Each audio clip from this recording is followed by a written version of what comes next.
you can even watch back. Giving players all the props or put them on blast. We don't give no hot takes, only talk facts. We're giving all our devotion, riding high on this wave of emotion.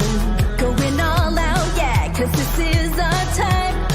No, ain't no stopping us till we reach the finish line. All in, we came here to win. We're gonna give everything. S-I-C-K on the run. S-I-C-K, sick, sick. On fire, we're ready to fight. We'll bring the house down tonight. S-I-C-K on the run. S-I-C-K, sick, sick. Play it on the car ride, play it when you lounge. X and O, you know that we can hold it down. Shout out to my man Sammy, got it off the ground. And to all the listeners tuned in right now, got debates, analysis, and speculation. This is sports talk for the new generation. You know where to find us, got a reputation. Sick podcast, your #1 sports destination. Giving all our devotion, riding high on this wave of emotion. Going all out, yeah, 'cause this is our time. No, ain't no stopping us till we reach the finish line. All in, we came here to win. We're gonna give everything. S-I-C-K on the run. S-I-C-K, sick, sick. On fire, we're ready to fight. We'll bring the house down tonight. S-I-C-K on the run. S-I-C-K, sick, sick. S-I-C-K is the sickest podcast. Tune in for the audio, or you can even watch back. Giving players all the props or put them on blast. We don't give no hot takes, only talk back. S-I-C-K, S-I-C-K, S-I-C-K, S-I-C-K, S-I-C-K, S-I-C-K, S-I-C-K. all in, we came here to win. We're gonna give everything. S-I-C-K on the run. S-I-C-K, sick, sick. S-I-C-K is the sickest podcast. Tune in for the audio, or you can even watch back. Giving players all the props or put them on blast. We don't give no hot takes, only talk facts. We're giving all our devotion, riding high on this wave of emotion. Going all out, yeah, 'cause this is our time. No, ain't no stopping us till we reach the finish line. All in, we came here to win. We're gonna give everything. S-I-C-K on the run. S-I-C-K, sick, sick. On fire, we're ready to fight. We'll bring the house down tonight. S-I-C-K on the run. S-I-C-K, sick, sick. Play it on the car ride, play it when you lounge. X and O, you know that we can hold it down. Shout out to my man Sammy, got it off the ground. And to all the listeners tuned in right now, got debates, analysis, and speculation. This is sports talk for the new generation. You know where to find us, got a reputation. Sick podcast, your #1 sports destination. Giving all our devotion, riding high on this wave of emotion. Going all out, yeah, 'cause this is our time. No, ain't no stopping us till we reach the finish line. All in, we came here to win. We're gonna give everything. S-I-C-K on the run. S-I-C-K, sick, sick. On fire, we're ready to fight. We'll bring the house down tonight. S-I-C-K on the run. S-I-C-K, sick, sick. S-I-C-K is the sickest podcast. Tune in for the audio, or you can even watch back. Giving players all the props or put them on blast. We don't give no hot takes, only talk back. S-I-C-K, S-I-C-K, S-I-C-K, S-I-C-K, S-I-C-K. S-I-C-K. Turn up your volume. Because you're about to listen to The Sick Podcast. With Tony Marinaro. 55 seconds left in the penalty, a minute and 27 seconds left in regulation time. Boston 4, Montreal 3. Lafleur coming out rather gingerly on the right side. He gives it into Lemaire, back to Lafleur. The sickest Montreal Canadiens podcast. You're in the ball! Sports entertainment like no other. Rejoint, on lui fait perdre la rondelle, une passe devant. Et c'est le dégagement, et ce sera la victoire des Canadiens. Coupe Stanley pour les Canadiens. Leur 23e de l'histoire. You found the dogs! John, you found the dogs! He found the dogs! And all together, they worked a young team to the top. And now, a 24th Stanley Cup banner will hang from the rafters of the famous Forum in Montreal. The Canadiens win the Stanley Cup! Brought to you by Energy Transportation Group. Driven to be different. La Vida TB. Embrace your true nature. And Playground, your premier gaming destination. It's gonna be sick. Marinaro, the Sick Podcast on this Wednesday, January 24th. How is everyone doing today? The Sick Podcast brought to you in part by Energy Transportation Group, a leading full-service logistics provider serving all of North America. They are driven to be different. The Sick Podcast also brought to you in part by these guys here, La Bite ATB, brewed in Quebec and a winner of a dozen international awards. La Bite ATB offers quality microbrewery beers made with premium ingredients for everyone's taste. La Bite ATB, embrace your true nature. The Sick Podcast also brought to you in part by Playground. Over 600 machines, poker tournaments, and cash games, daily promotions, unmatched customer service. Why go anywhere else? They are located just over the Mercier Bridge, only minutes from downtown Montreal. It is the new, revamped, new, renovated Playground. Experience the Strip without the trip. All right, okay, so as you know, the Sick Podcast goes weeknights at 10 p.m. Eastern. And I will tell you this, a vast majority of the shows are live every now and then.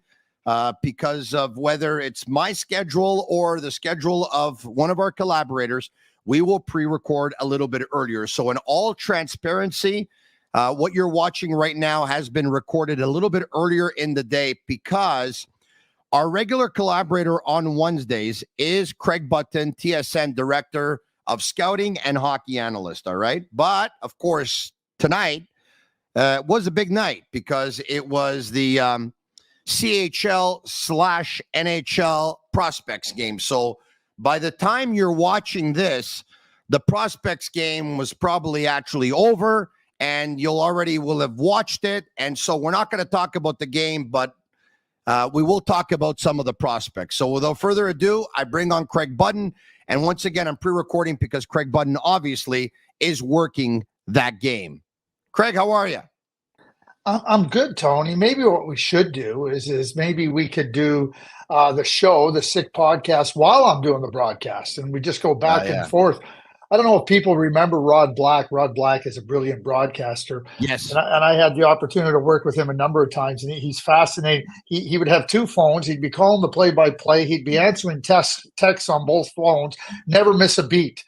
And it's amazing to watch the brilliance of some of the announcers in sports and how they can multitask. And I don't know if I could do it, but hey, why not try it one night, Tony?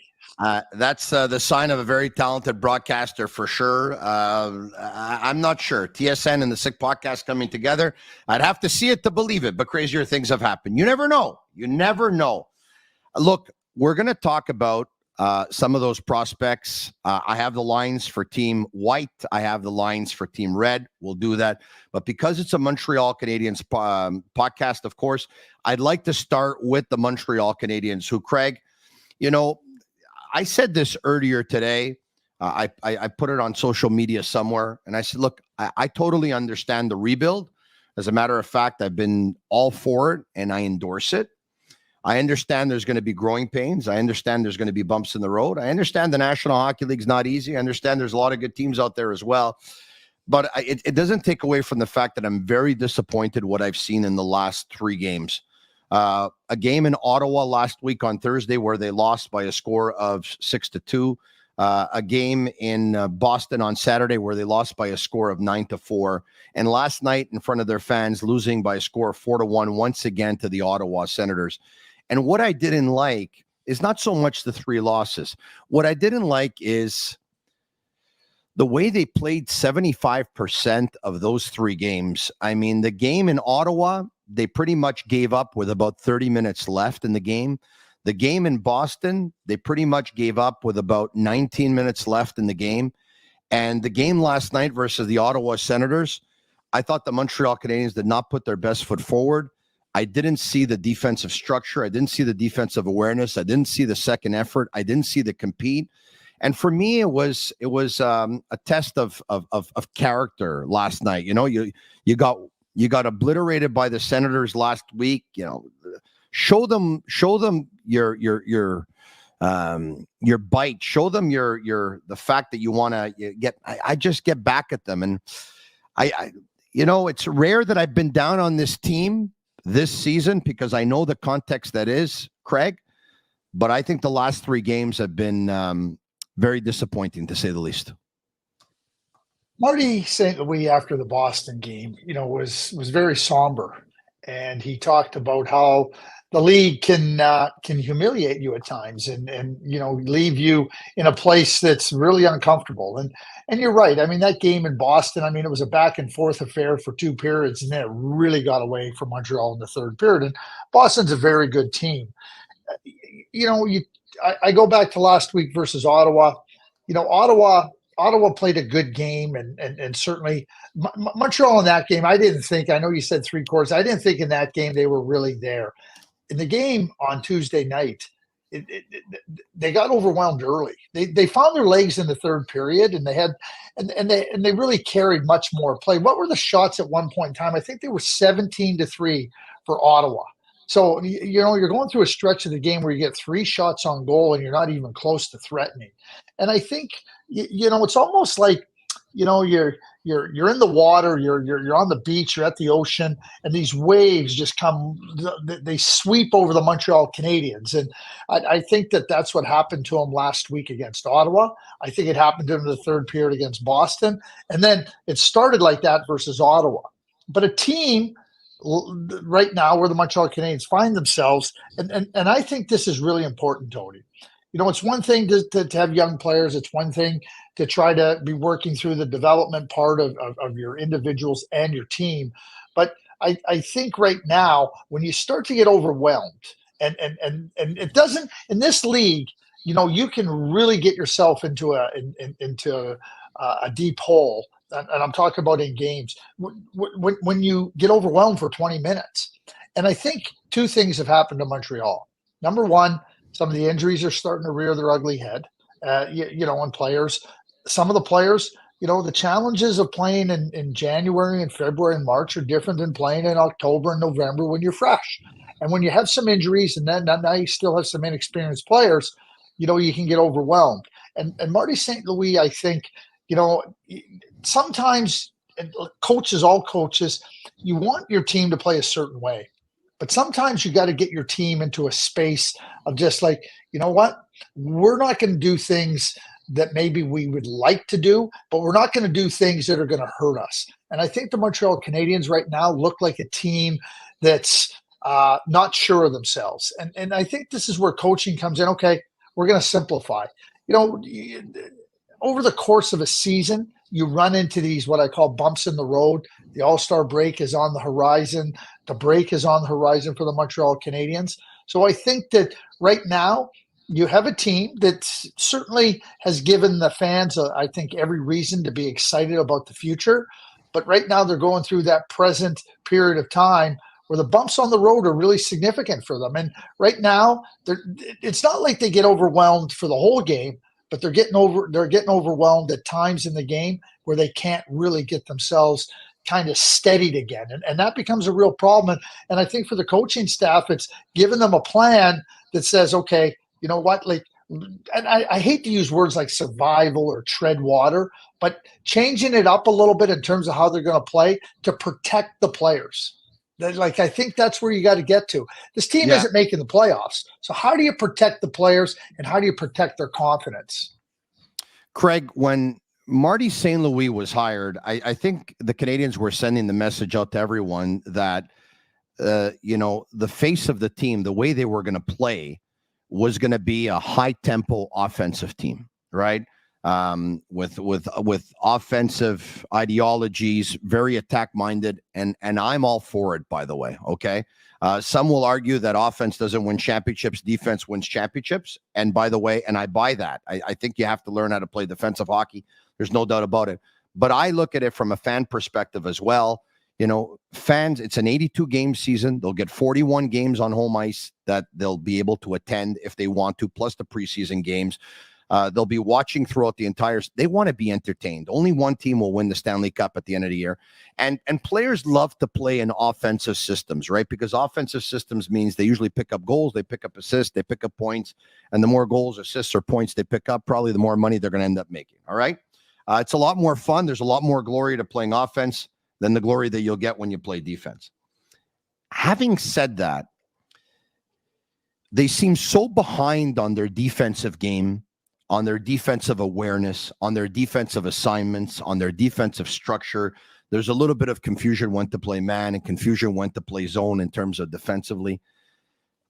Should they not start maybe integrating that a little bit more? And of course, it's already integrated, but should there not? And would the addition of a defensive tactician to the staff going forward be something beneficial to this team? Yeah, I think, Tony, to answer the last part of the last question, I think you're always trying to look at what you could add that would support your team and help your team be better. So I'm not going to say that that's the right path to go on. I'm not going to say it's the wrong path to go on, because Marty St. Louis and Trevor Letowski and Steph Robidas and Alex Burrows, I mean, they've played in good defensive systems. They've played and understand good defensive hockey. When you start to get matchups where your players are just a little bit beyond their capabilities, they're going to get taken advantage of. And that's where I say trying to put your players in a position where you can protect them. I get the whole let's play offensive. Let's make sure that we entertain I get all that. But at the same time, when your team is losing 9-4 in Boston and you're getting beat up and you're not having the puck and your goaltender has to stand on his head, that's where I say, just kind of simplifying and saying, listen, you know what? We're going to forecheck with one player. We need to get back to a point where we're not giving up chances. And in their own zone, sometimes, we're going to play zone defense. We're not going to play player on player. We're going to play zone defense. One of the things that I've watched with the Montreal Canadiens in the last number of weeks, and it's happening in the defensive zone lots, they are getting beat behind them. They're getting beat behind them laterally, and they're getting seamed on a lot of plays. And, so whether that's awareness, whether that's players out there that just get beyond their capabilities a little bit, and now players look unsure of themselves. So that's where coaching to me just says, hey, listen, we're just going to root in. We're going to root in two defensemen here. We're going to squeeze everything to the outside, and we're not going to give up anything. And, let them have the puck. Sometimes, letting the team have the puck outside the dots is not a bad thing. Let them have the puck. It's you want to defend inside the dots. And that's where Montreal right now is having a real struggle. They're having a struggle defending inside the dots from the circles down. Yeah. That's where they're vulnerable. So simplify it. Play a zone defense. Say, listen, you're not getting in here. And that's how you got to play. And there's going to be periods of time when you got to just say, that's what we got to do. And again, I'm using the term protect the confidence of the players. There's going to be times when you can play a little bit quicker. But right now, the Montreal Canadiens look uncertain in terms of how they play defense. Yeah, and they're ranked 28th or 27 or 28th on the penalty kills, so 5th or 6th worst in the entire National Hockey League. One of the things the Canadiens used to do so well, and Craig, you know this, and obviously they had a player who did it better than anybody, they used to block shots. I mean, Guy Carbonneau had become just an expert at throwing his body in front of a shot right at the right time to block it. And I find that they're not blocking as many shots as they used to, sacrificing their bodies. Is that it's probably common for a team that looks at their health situation, their injuries, looks at where they are in the standings, knows they're in a rebuild. Chances are they're not going to make the playoffs. It's probably common in that regard, I would imagine, to less sacrifice your body. Yeah, I know. I mean, we look and we're trying to find answers. I don't have any problem with the Montreal Canadiens with respect to, competing or being prepared to sacrifice. I don't have a problem with them. You're not going to be able to block shots when you're giving up lateral ice and you're giving up ice behind you and you're getting seamed with the puck. Like you can say that, well, you're not in position to block a shot. That's why I'm saying, like, get them back to play the four corners. We're going to play, and like our defense are going to lock on posts, and we're going to shift, and our forwards are going to play, our wingers or whatever, our two forwards are going to play up, and then we're going to have the center, try to push out, and you'll see a lot more block shots. But when the Montreal Canadiens are what I call, needless pressure. Everybody wants pressure. But you got to have purpose to your pressure. And right now, Montreal looks like the pressure that they want to apply is not coordinated. It's not working, and that's why they're running into problems. But blocking shots, I don't think is their issue. I think understanding that how you have to play to get yourself into a place where you're not vulnerable is the key right now for this Montreal Canadiens team. All right, okay. 2 losses to the Ottawa Senators. At one point, Ottawa was 15 points behind the Canadiens. And don't look now, but they're 8 points behind the Canadiens. They dug a huge hole for themselves, the Ottawa Senators, one that's probably impossible to come out of, but they're 4-1-1 in their last 6, and it seems like what Jacques Martin is selling, it took a while, but it seems like the guys are finally buying in. Looks like Ottawa's going to make a push. You think they can get in? No, not a chance. Not a chance. Yeah. Make a push. They got no chance to make the play. I mean, when you look at it, I mean, and you look at the Eastern Conference, and you just look at where teams find themselves. So I use 94 points, 95 points as a barometer to make the playoffs. So the Ottawa Senators. The Ottawa Senators have 39 games left, and they have 37 points. They need 60 points in their next 39 games, Tony. That means like 29 wins in their next 39. Like, not happening. It's not happening.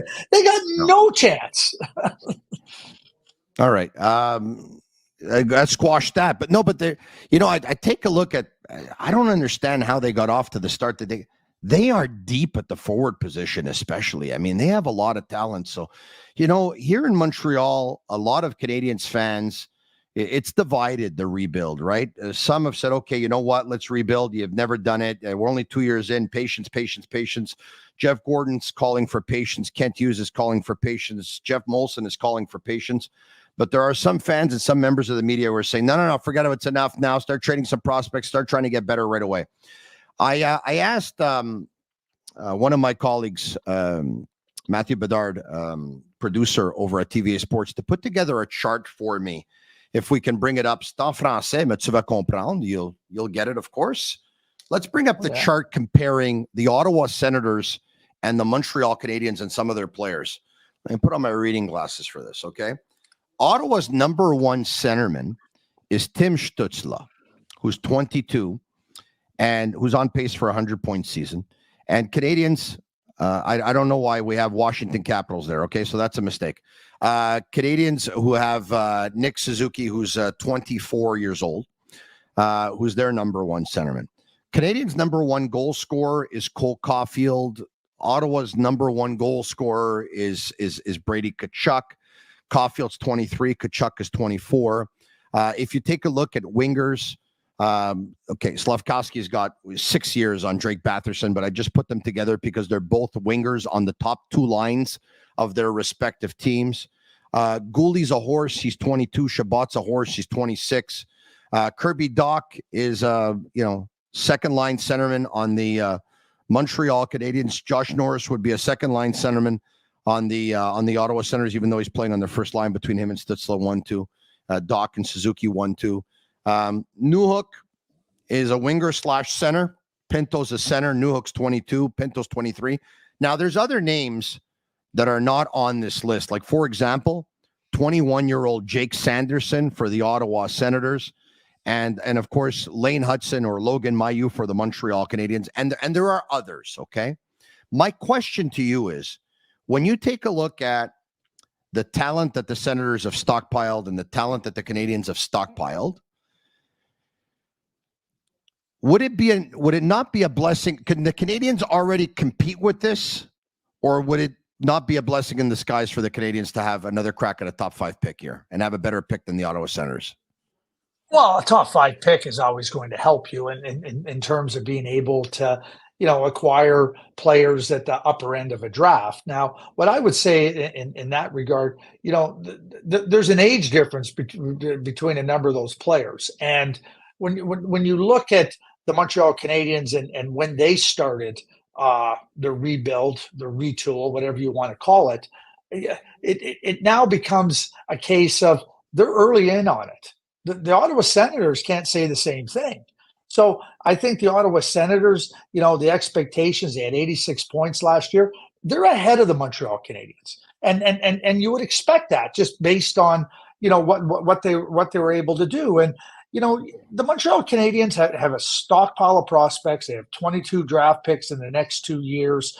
The Ottawa Senators have draft picks and everything and draft picks and prospects. It's not so much about what you have right now. It's what you're going to do with the prospects you have and the draft picks you have.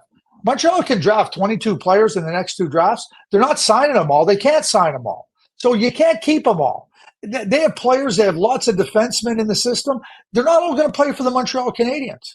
So with the Montreal Canadiens, Kent Hughes, evaluating your group, allowing players to grow. Logan Mailloux, you bring up. Yarber Jack, I went down to the minors. Lane Hudson in Boston University. Letting them develop, letting them grow, and letting that Justin Barron just sent down. Letting them grow. That's what you want to do. Let them grow and develop and help them develop. Because what you don't want to do is you don't want to start, I'll say trading players that maybe you haven't had a full view of what they're capable of doing. The great Sam Pollock always said, you know what, we can't start trading our good young players until we've tested them in our system, until we've tested them with us. And I that's the same advice that goes to any manager in this league. But the Montreal Canadiens, it's not just the draft. And like I said, a top 5 pick, a chance at that is always good. But they're going to have to evaluate, out of their group. Okay, so I'll put it to you, Tony. Struble or Harris? And I'm not looking for an answer. What I'm saying is when I put it to you, right? And just the fact that you paused, it is insights into what the Montreal Canadiens are going through. Because I'll answer it. Both I think really good players. I'll answer it. I think Jaden Struble will be tougher to play against in the playoffs. Okay, which is okay. So that's great. So you've answered that, right? But that's the reason for my question and highlighting just your pause there is it's not as simple as snapping your fingers and saying, okay, we'll trade that player. And so you want to watch them. You want to watch how they develop. But when you have such a wealth of prospects, a wealth of draft picks, that really positions you now to consider different things. Let's not forget, the Montreal Canadiens acquired Kirby Dach in what I thought was a real shrewd move for the 7th overall pick. So, Kirby Dach sits there. He's had an unfortunate run here with injuries. But if he can, well, not he, when he gets healthy and if he can show what he's capable of doing, I mean, that's a top pick that you just – and that's some of the things that Montreal is going to have to do, and that's some of the things – that if they want to take steps forward, those are the things that they're going to have to look at doing. And I think Montreal is well positioned to consider lots of different scenarios, lots of different possibilities. And I think the Ottawa Senators are as well. But I think the Ottawa Senators are ahead. And that board that you showed with the ages, I think it tells you clearly that they're ahead. Yeah. And for those who are just joining us right now, the Kirby Dach, the Canadiens acquired him by trading Romanov and their 98th pick to the Islanders in exchange for the Rangers' 13th pick. And then the Canadiens then traded that 13th pick and their 66th pick in the draft to Chicago for Kirby Dach. Okay, but I want to get back to Montreal's players and Ottawa's players for a second. I look at it this way. I think the Canadiens have the cupboards are full, right? I think they have a lot of depth, and I think they have a lot of players. But the top line talent, the top talent, I think Ottawa, the players they have, I think it'll be difficult for Montreal's players to be able to top what Ottawa has right now. I mean, Tip Stützle is on his way to 100 points. Is Nick Suzuki going to pick up 100 points at one point? Brady Tkachuk is one of the premier power forwards in the game. The expectation is that Juraj Slafkovsky is going to become a real good two-way power forward as well. But will he be able to have that dimension that Tkachuk has, or be able to change a game as much as Tkachuk can change a game? Will Lane Hudson or Logan Mailloux or David Reinbacher end up being Sanderson? Now, you can flip this and you could say, well, if the Canadiens end up having more players, more assets than Ottawa, it's better because they'll be deeper. You can look at it that way as well. Yeah, I mean, everybody's going to have different types of difference makers, and everybody's going to have different types of players. And again, the Florida, and I'm just going to use, because you're going to Tkachuk, the Florida Panthers didn't have a Matthew Tkachuk until they went and got Matthew Tkachuk. Just because the Montreal Canadiens right now don't have a Brady Tkachuk doesn't mean they can't. I'm not suggesting Brady Tkachuk's coming to the Montreal Canadiens. I'm just saying this is where you can look and try to take advantage of opportunity and seize opportunity. Again, so like, yeah, you look at your team, you go, okay, we'd like a little bit more of this, and we'd like, and we have a lot of this, and so now can we exchange some of this to get more of that? That's where the Montreal Canadiens find themselves. And I think that as you build your team and as you try to find ways to get what I try to say is get all your bases covered. What you're trying to do to become a really good team and a competitive team for the Stanley Cup is get all your bases covered. You know, Tony, I've asked you this question before, but when the Canadiens won 4 straight Stanley Cups in 96, 90, in 1996, in 1976, 77, 78, and 79, their second line was Yvan Lambert, Doug Risebrough, and Mario Tremblay. Their third line was Gainey and Jarvis and Jimmy Roberts. Like, you know, they had Lafleur and Lemaire and Schutt and Mahovlich, and Pierre LaRouche was a fourth line 50 goal scorer. But they had their bases covered. They could play any game you wanted to play. And that's what teams are trying. It's not all about having stars, and you're not going to win with a team of just Lamberts, Risebroughs, and Tremblays. But you fit them into your team, just like Detroit fit in that grind line with Lapointe, Draper, and Maltby. I mean, they become really instrumental to helping your team win. But that's how you work to try to build your team, and that's how you work and continue to work. So Montreal, are all the bases covered? No, because if they were, we wouldn't be talking about what we're talking about. We'd be talking about what are their chances come Stanley Cup playoff time, and that's what they're building towards. Yeah, there's been some activity with the Canadiens over the last 24 to 48 hours. Of course, everyone knows that Justin Barron was sent down to the Laval Rocket. Arbor Jacki was recalled and played last night. And then, of course, today, let's bring it up, Joshua Roy, the news on him, who I thought had a difficult game last night. It was a difficult game. He showed some real good signs, by the way. He scored his first NHL goal. He also had a beautiful assist in Boston the other night. But last night, it was a little bit more difficult for him versus the Ottawa Senators, especially without the puck. And the Canadiens earlier today loaned forward Joshua Roy to the Laval Rocket. You talked about doing things a certain way and continuing with development. Your thoughts on Joshua Roy, up for a cup of coffee, but now back down? Well, you have a young player, and Joshua, you know what I think about Joshua. I think he's an excellent prospect. So he played well in Laval. He gets a chance to come up and play in Montreal, and he scores a goal, and it was nice, and it's a great story. But when you're trying to help players understand what the NHL is about.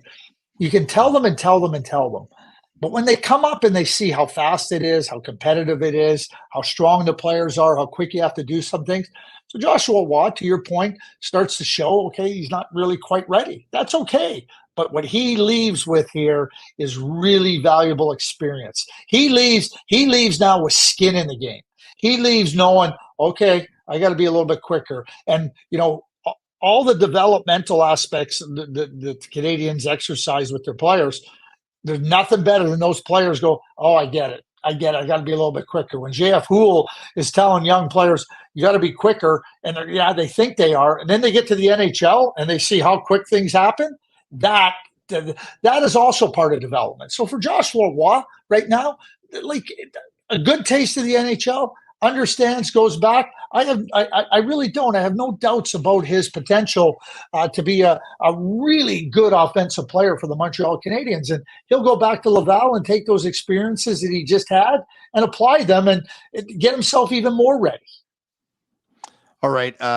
Huge news in the hockey world earlier today. We were waiting to see what was going to happen, of course, in the aftermath of the terrible events that allegedly took place back in 2018 with some members of the World Junior team and of course, sexual abuse allegations, several players with a young woman.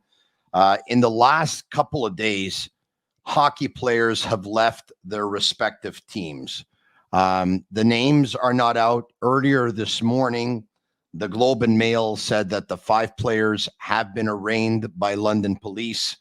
London police, there will be a press conference, by the way, on February 5th.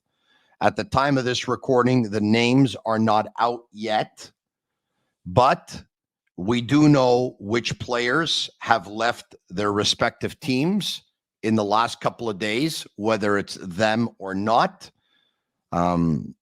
The suspicion by most, seeing as they're all former players of that 2018 Canada World Junior team, is that where there's smoke, there's fire, and it's likely them.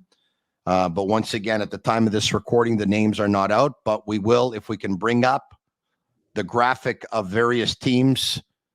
There's the Flames with a statement on Dylan Dubé that he's been granted an indefinite leave of absence from the team while attending to his mental health.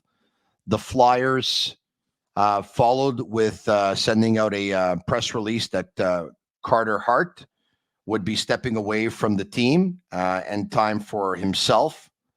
Alex Formenton, his team overseas, he's left them. And also earlier today, the New Jersey Devils letting us know that Michael McLeod and Cal Foote have each requested and been granted indefinite leave of absence from the team. Craig, what can you tell us? Well, I can't tell you anything. I'm not privy to the investigation. I mean, this is a situation that has been going on for a period of time. I mean, Hockey Canada, through an independent review, had a report. But through that review, it was subject to appeal. So there was an appeal process that took place, and I don't know where that stands right now. But certainly, you start to go, okay, who was on the World Junior team in 2018? We know there was 5 players. So we already get down to there. Now we have 5 players that have taken indefinite leaves of absence from their teams. Let me just say this, okay?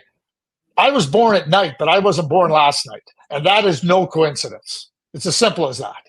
I'm not here to be the judge and the jury and everything, but it's no coincidence that the 5 players that took leaves of absences from their team, including Alex Formenton, who's coming back from Europe, are there. And they were on that team. And certainly I am not going to start, like I said, being judge and jury. But it's no coincidence that they took leaves of absences. We'll see what happens when the London Police Force reopened the investigation after it became to light about the settlement with Hockey Canada. We know what the fallout has been with Hockey Canada, including all players that were part of that team not being eligible to participate for Hockey Canada in any international event.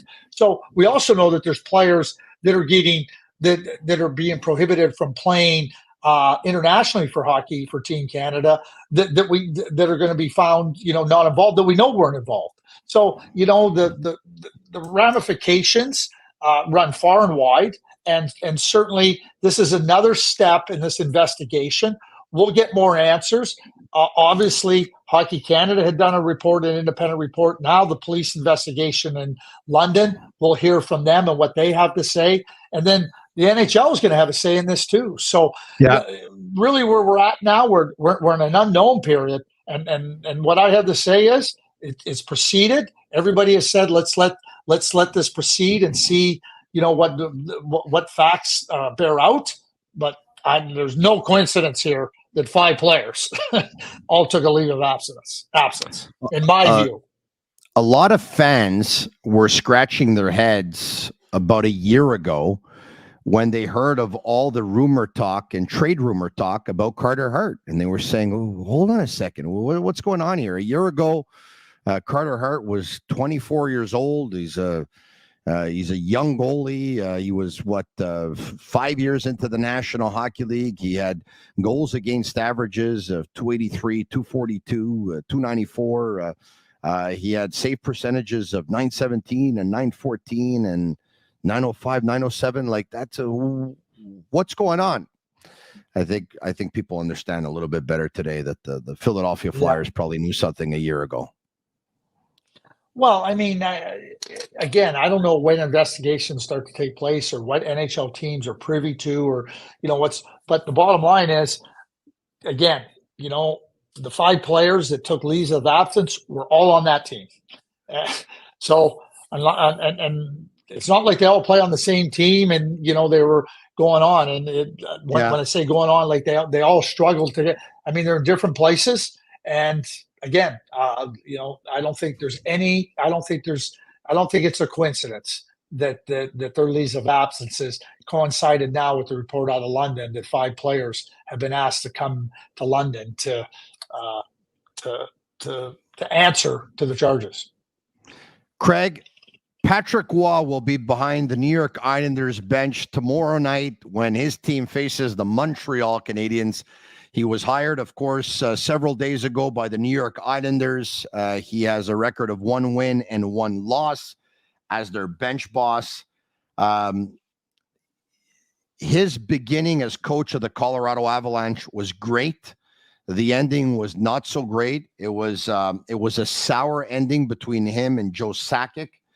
It took Patrick Roy a while to get back to the National Hockey League. Some people thought he would never get back. We all know that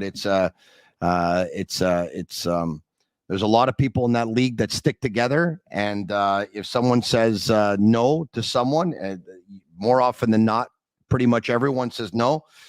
Were you shocked that it was Lou Lamoriello to hire him? I mean, the thing we heard about Patrick is that Patrick wanted to be a control freak. He wanted to be the coach. He wanted to be the GM. And the thing we know about Lou is very much a control freak. So how surprised or not were you that it was Lou that gave him this opportunity? I wasn't surprised one bit. Why don't we go back in time? Why don't we play a little history lesson? Lou hired Jacques Lemaire. They won the Cup in 95. He put Larry Robinson in as the head coach, and they won the Cup in 2000, beat our team in Dallas. He hired Pat Burns. They won the Cup in 2003. Lou has dipped into the winning history of the Montreal Canadiens time and time and time again. And he's dipped into it again once more by hiring Patrick Roy. I'm going to say a couple of things. Almost 8 years ago since Patrick left the Colorado Avalanche. And Patrick has acknowledged that he made some mistakes and the way some of the things happened at the end were not the right way to handle things. Well, I mean, people make mistakes. And Joe Sakic, after Patrick was hired, very much said, oh, no, he's ready. I've had a real opportunity in the last number of years to watch Patrick's team. A number of the players that played in Quebec went there when they were 16 and 17 years of age. And so knowing those kids, knowing their parents, he nurtured them. He nurtured them and helped them grow. And the last couple of years, Quebec Remparts were a really good team. They win the Memorial Cup last year, spending time with Patrick Roy. Listen, smart people learn from past experiences, good and bad. And Patrick is a fiery person and a highly intelligent person, a really good coach. He didn't have a losing record in Colorado. He never had, his record, he was always had a winning record in Colorado. And then he comes back, he watches, he learns, he talks about the things that I needed to do better, how I needed to relate to the players and everything. And he said when he got the job in Long Island, he said, I don't need this. It was too much. I just want to coach. So he's in a perfect situation. Lou Lamoriello looks at it and goes, I got this. You take care of that. You're going to have the responsibility to coach the team. I'll take care of the players. And now you can work. And I think Patrick is not only prepared for that, I also think Patrick is totally accepting of that. And I watched him give up some, and when I say give up, good leaders are not afraid to give other people responsibility and power. He did that in Quebec. Patrick Roy is returning to the NHL. I don't have any doubt in my mind he is going to help the New York Islanders be successful. I'm not talking Stanley Cup this year. The Islanders have some work to do and whatnot, but I think that some teams missed out on Patrick Roy. I really believe that. I think he's ready to come back to the league and help a team be successful. Good on Lou Lamoriello. Okay, let's bring up a graphic that was put up, I believe, by TVA Sport, but it's in regards to Michael Landauer. I don't know if you saw this earlier this morning. Michael Landauer on 104.7 FM radio out of Gatineau with Michel Langevin. Le timing n'était pas là pour Patrick Roy. J'aurais aimé regarder ça à la fin de l'année et personnellement, j'aurais souhaité que Patrick Roy soit une des personnes pour nous. Michael Landauer, who said that regretfully, the timing wasn't great for Patrick Roy. He wanted to evaluate his coaching situation until the end of the year. And he would have loved to have added someone like Patrick Roy to his organization. Your thoughts? Why didn't you then? Why didn't you? I used an example, Tony. I used an example. It's great to evaluate, and I think it's important. But a coach helps you evaluate. And I'm going to give you 3 examples. 2 of them I was part of.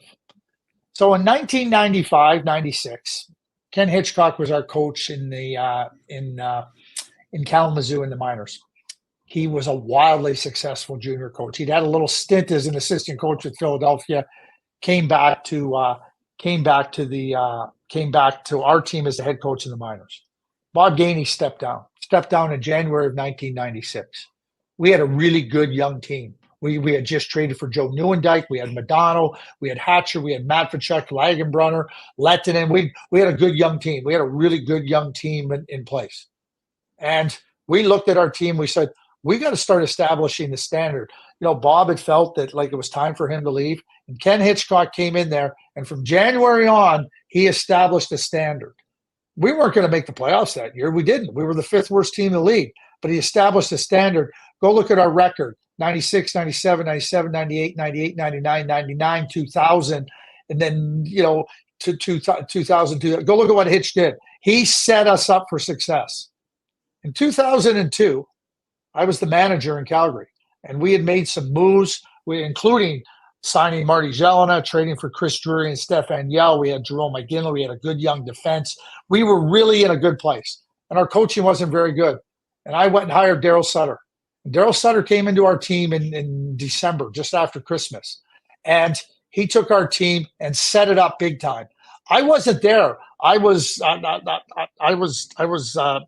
let go at the end of that year. But Daryl coming in set the standard for a team. Oh, yeah, they went to the Stanley Cup final the next year. And then they started going up. Obviously, there was a lockout. Maybe having Daryl earlier in the year would have been better. Maybe we would have made the playoffs because it was clear what he did. And I'm going to go back to last spring. And Rick Tocchet came in. And look what he did for the Vancouver Canucks, setting a standard and moving forward. If you're going to just wait and just wait and we're going to wait to this and wait and we'll see who else is out there, you're also going to miss opportunity. And like I said about Patrick Roy here, watching him, seeing him, spending some time with him, hearing him, knowing what he's done, like, tell me what you're like. Great, evaluate your team. Patrick Roy coming in and coaching the Ottawa. Did you hear what the New York Islanders said the other day when the players? Oh my God, he comes in. I mean, the Stanley Cups, the Conn Smythes, the winning history, everything he's done, they talked about him winning the Memorial Cup. You don't think he wouldn't have brought that into Ottawa? How about the fans in Uniondale go, Patrick? You don't think that wouldn't have worked pretty good in Ottawa? I think it would have worked just fine. Hey, I'm not here to tell people what to do. I know this, and I said it. If I was in Ottawa, I would have hired Patrick as quick as possible. Yeah, Michael Andlauer once again on with Michel Langevin, 104.7 FM radio out of Gatineau. J'aime beaucoup Patrick. C'est un vrai champion et il sait comment gagner. I really like Patrick a lot. He's a real champion and he knows how to win. Je regrette un peu de ne pas l'avoir embauché. I regret a little bit the fact that I didn't hire him. J'aurais aimé évaluer la situation derrière le banc à la fin de l'année. I would have liked to evaluate the situation behind the bench at the end of the year. Patrick Roy aurait été un candidat pour nous. Patrick would have been a candidate for us. Autant sur la glace que hors glace. On ice and off the ice. All right, there you have it. Look, I agree. I like Michael Andlauer a lot. I have a tremendous amount of respect for him. I think this is the easy thing for him to say. I think that if he really wanted to hire Patrick Roy, you don't wait a minute, you hire him. I mean, Jacques Martin is there on an interim basis. I mean, come on. That's right. And all the players know he's in there on an interim basis. And an interim basis coach that doesn't set the standard, doesn't set the bar, and becomes uncompromising how we're going to play. And they got lots of good young players. That team needs, I went through the same thing in Calgary. You hire coaches, you hire rookie coaches, you hire coaches and try to give them a chance. And our team had moved to a point in time where they needed Daryl Sutter. They needed a Daryl Sutter to come in and establish that, because they weren't ready to go through growing pains with an inexperienced coach anymore. And Patrick's not an inexperienced coach. And you just heard what I said. You heard what happened in Long Island. And I respect I have all the time in the world for Michael Andlauer. But he just said, on the ice and off the ice, he would have helped us. You just heard what I said. There is no question in my mind. He walks in through those doors, it's instant credibility. All right. So the reason why we're pre-recording this once again a little bit earlier is because earlier this evening was the CHL NHL Top Prospects game in Moncton, a game that you will be working, or that you worked, because this is airing, of course, a little bit later after the game. So let's take a look at Team Red versus Team White, if we can. And we'll start with Team Red. Here are the lines. Dzeko with Massey and Howe. Boyard on the second line with Baudin and Vanacker. I'm going to get some of these names wrong, by the way, because I don't know these prospects the way you do. Josephson with Mietinen. And why don't you do the honors, as a matter of fact, now that I think of it? Well, let me just say this to you, okay? So this draft is interesting. Quickly, on the two teams, the defense group and on the two teams, 10 of the defensemen are right shot defensemen in the game. 10 of them. 10 of them. And the only left shot defenseman on Team Red is Sam Dickinson. Now, I think Sam Dickinson is an elite prospect. I think out of the group of players on Team Red, he is clearly the best player, the best prospect. Do the Montreal Canadiens need to draft another defenseman? I guess you can always say you can never have enough. Sam is going to play 16, 17 years in the National Hockey League. He controls the game. He's got a mastery of it. He might be like Aaron Ekblad. I mean, that's the type of player that I think Sam type of game that he has. Andrew Basha, an outstanding player that can make plays, score goals, really smart, can play with really good players. And so, to me, the best forward there is Andrew Basha. The best defenseman there is Sam Dickinson. And this is the challenge for the NHL scouts now, is that, okay, you're trying to look at some of those other players, and those other players all bring different elements and different skills. Matejko, who plays in St. John, is 6'5". He plays heavy. He plays hard. He's a Latvian. So you watch some of those players, and Adam Dzeko is a 6'4", very skilled player, and you're watching like, okay, where do these go? I should say Zane Parekh. I don't know how I missed Zane Parekh, because him and Dickinson are the two best players. I said Dickinson's like Aaron Ekblad, Zane Parech's like Erik Karlsson. So, you talk about, difference makers. Montreal has lots of defense. But then after that, Andrew Bastian, now you're trying to sort out those other players. How good is Cole Baudouin compared to Ole Josephine, compared to Merrick Vanacker? How does it all work? Maxim Massé is a really good two-way player.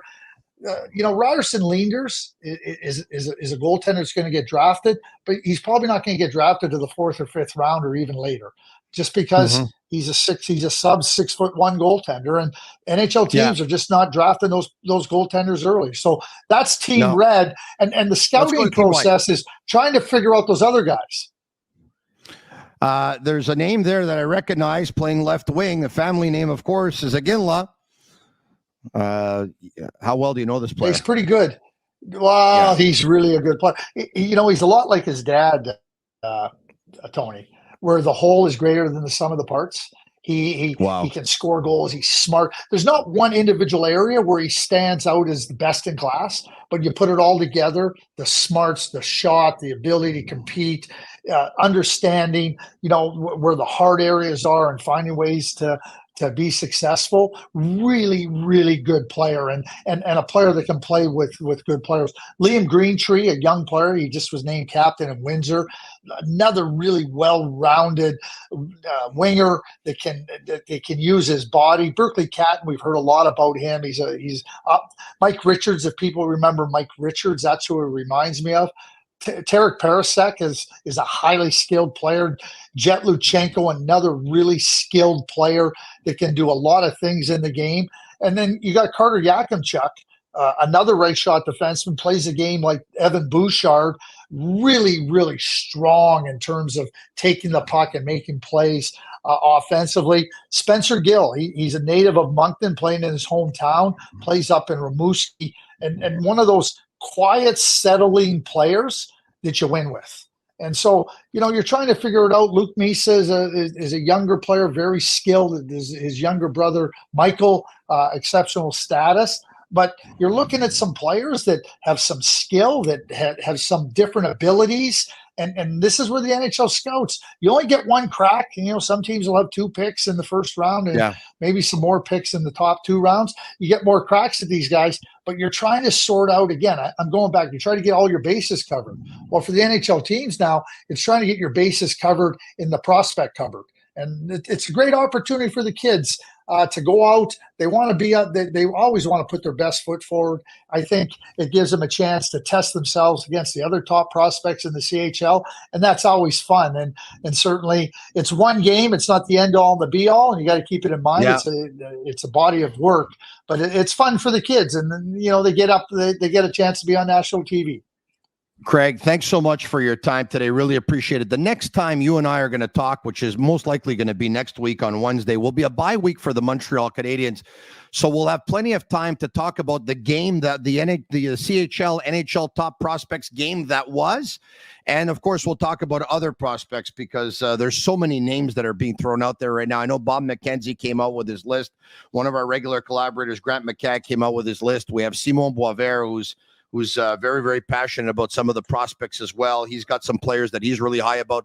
So I look forward to talking to you about the game that was, as well as some other prospects around this time next week. Yeah, for sure. And, I'll have a bye week. I will be joining you from the beaches of Cabo San Lucas, Mexico. You live the way I dream.